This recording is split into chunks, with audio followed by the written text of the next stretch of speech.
was in this atmosphere that the I've search talked a for lot mind about control neural began. interfaces in our research on EMG before, and we now have a working demo that lets you control an AR or VR device with motor neuron signals. Now, I'm not going to show you the headset this year, but here's what I'm seeing while I'm using this. Just the gentlest flick of my thumb to check my messages, and with another quick movement, I can answer while I'm on the move. I'm here with Microsoft's chairman and CEO, Satya Nadella. Hi, Satya. Hi, Mark. It's great to be here with you, and congrats on the MetaQuest Pro. Thanks. I'm glad we can finally share this with the world. Now, we knew early on that we wanted this to be a great device for getting work done. And working with Microsoft is a big part of making that happen. Yeah, we're incredibly excited about the Metaverse and how digital and physical worlds are coming together and transforming everything from telehealth to remote maintenance to gaming and, of course, the way we do work. Sentient world simulation is a matrix-like reality simulating humanity. Facebook going Meta. Mark Zuckerberg announcing that Meta will be the name of the umbrella company. What happens that owns when we Facebook, put on Instagram, a virtual and reality WhatsApp? headset? Like when Google What happens in our brains when we're immersed into virtual reality? Virtual reality seems, if we look around, it seems to be all over the place. It has arrived in the workplace, business meetings. It's important for social media, social interaction, and of course for gaming, a major driving force in gaming and the Metaverse. There's not just VR, we have AR, MR, XR. Don't worry, I won't go through all the definitions, but VR being on the virtual side, everything's controlled, everything is digital, whereas AR adds, augmented reality will add digital objects to the real world, and MR being something in between, and XR being really sort of an overview term for all these technologies. But has XR or robotics, have they arrived in medicine? So we've talked, or we've seen on one of the slides before, that for training it is important. Surgeons in particular have used XR and robotics technology to develop something called minimally invasive surgery. So minimally invasive surgery allows to minimize incisions and instead of large scars, also minimize other major post-operative complications. But going back to what I'm interested in, what happens when you put a head-mounted display or virtual reality headset on when you're wearing it? Well, the surgeon that you see on the bottom right, the person in the green shirt, well, he's not really having his hands in the patient's body. He's really 2 meters away, and the patient is somewhere over on the right side, and robotic tools are carrying out the minimally invasive surgery. What creates this connection between the hands of the surgeon, and how does it feel actually to be basically just manipulating objects inside the patient's body? And I think we need, or it may be helpful, obviously I think it will be helpful. I'm a neuroscientist. Let's look at the brain and how are the hands of the surgeon represented under normal conditions. Take your own hand, for example, your own left hand. You can look at it, and that goes to the red spot in the back of the brain. That's a visual hand. I can close my eyes and I still feel it. That's proprioception or position sense. I can touch it. It's a third hand representation, and I can make some sound. And so your brain is having 4 different left hand representations. A very important area or areas actually processing these informations are actually outside these 4 regions, and those are the regions that I'm going to argue are key for XR, are also key where the surgeon can operate and manipulate those tools at a distance inside the patient's body. We can study these mechanisms in the research lab, studying, for example, the so-called rubber hand illusion. And what is done here, so the experimenter in the green shirt and the subject in the blue shirt, and the video will come a few more times. No worries, there's ethics you get very easily for these kind of experiments. So there is a hidden hand. This is the proprioceptive hand I was referring to before, and there's a touch cue applied to this hand. And then there's this ridiculously looking rubber hand in front of him. And what happens in this illusion is that this real hand representation, let me move on, otherwise you will not listen and just look at the video. So the hidden hand is normally where, of course, our hand is represented and felt as my hand. There's, however, this visual hand, this other representation in the brain, and the visual hand representation dominates whenever there is touch coming from two positions. Now, of course, normally when I feel touch, this is happening right where my real hand really is. But the simple experiment shows if I put the hand away and put another cue, a visual hand, not even looking like a hand, at the corresponding position, and there's a touch cue applied visually on the fake hand, the rubber hand, and at the same time in the hidden hand, the brain starts believing that that's actually my hand. Now, of course, and yeah, this just to take to bring this message again. But what happens if we're using virtual reality in this sense, right? We could get rid of this virtual hand, of the pink glove, of the rubber hand, and we could now show virtual hands.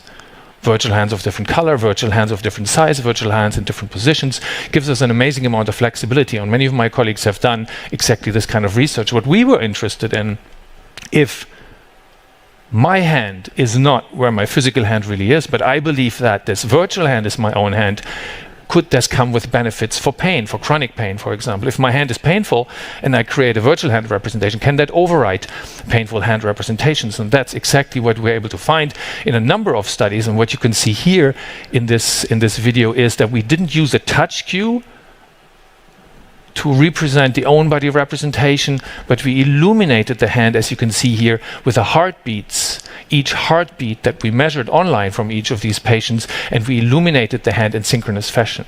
So there's another somatic hand representation, which we decrease by showing a cardiacally enhanced virtual hand, because that's again something you can do in virtual reality. You can create entirely new links that people have not been exposed to. So the nice findings in that study were that the pain was immediately decreased in a chronic pain patient, and also that the force, so the usage of that hand, which is decreased in pain conditions, also increased. So two other examples here, and I see that my time is moving quickly. So artificial hands, prosthetic devices for amputee patients. We've also shown that VR is an amazing technology where future prosthetic limbs should not just be able to carry out simple movements, but they should feel just like a real hand. And again, augmented reality here can be used, for example, to illuminate the hand under certain conditions. Again, imagine a cardiovisual stimulation like I've just shown you before. This is very a versatile technology, digital therapies like this, these immersive therapies, because not only hand therapies, but also for the face, particularly for the leg, these stimulations can be combined as well.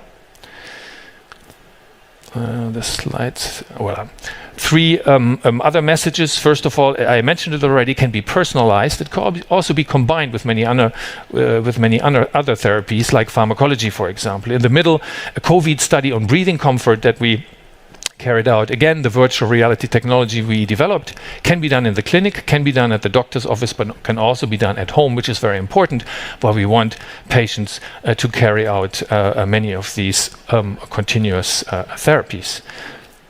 I want to move on to my last topic, which is that what really I'm passionate about, these applications are very important, but XR is a basic research technology. Neuroscience needs XR in order to study consciousness and how the body is represented in the brain. So we've taken the rubber hand illusion. Remember, this was the hidden hand where the touch cue was applied at the same time then with the virtual hand. What we've done here is that we link a touch cue, again, that cannot be seen, on the back of our subjects, and then while the subjects were feeling a touch in the back, they were seeing an avatar in front, 2-meter distance, and now something very similar happens. Before, the brain had to weigh, where am I, at the hidden hand or the visual hand, and here something similar has to happen. Am I standing here where I perceive the touch cue, or standing over there 2 meters in front? And you will not be surprised, using this setup, we were able to also manipulate where people experience. We can entirely take them out of their bodies and embody avatars that can be seen. Again, this comes with analgesic effects, but what was really interesting is, from a point of view, what is the topic today, what is needed to really immerse people into virtual reality? Imagine you could, or your brain could generate the feeling that you really are in virtual reality and not in real reality anymore. This leads to something called out-of-body experiences, which have been reported from time immemorial, but virtual reality and these kind of multisensory stimulations I presented to you can be used in order to engineer such sensations. And sort of the next conference that we have, I mean, we're all very happy to be back in real reality and meet here at CERN, but in the future, of course, if these many Zoom calls, these too many Zoom calls that we had, if you could meet in a virtual, immersive environments and really feel there, I think potential for this is really large. Again, this slide to remind myself also, we're doing a lot of neuroscience, so we have to adapt all these virtual reality technologies, not just to the patient and to behavioral studies, but also to MRI scanners, like we've heard in the previous example. So this is a very noisy, very tiny environment, so VR has to be adapted to this environment. We're also working with drones and aviation robotics in order to enhance still these changes of flight simulation, but also this embodiment. And then the two slides at the bottom, or the two images at the bottom, really to remind me that for 5,000 years humans have been fascinated. Different forms of avatars you can see on that slide, how we can project and what is projected in terms of the soul and other representations of the self. Here are my three take-home messages. The body is key is really the main message, but in technology terms, the body is key. If we want to achieve strong immersion into virtual environments, we need to control bodily stimuli, and we need to systematically map them into immersive virtual world.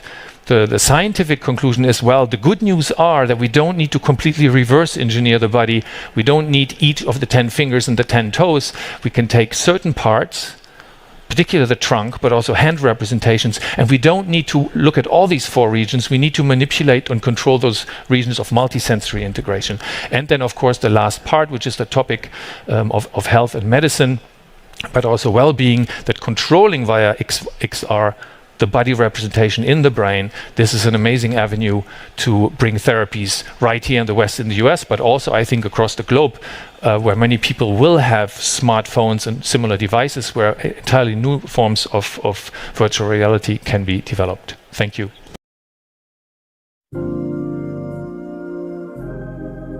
Through the atonement of our Messiah, we can go before the throne and petition the Father. If I had 10,000 tongues, I couldn't tell all that the Lord has done for me.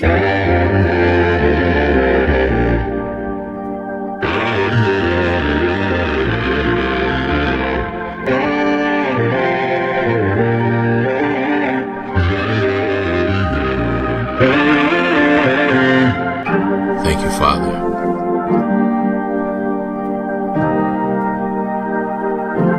Your blessings, mercy, your grace and love abide forever.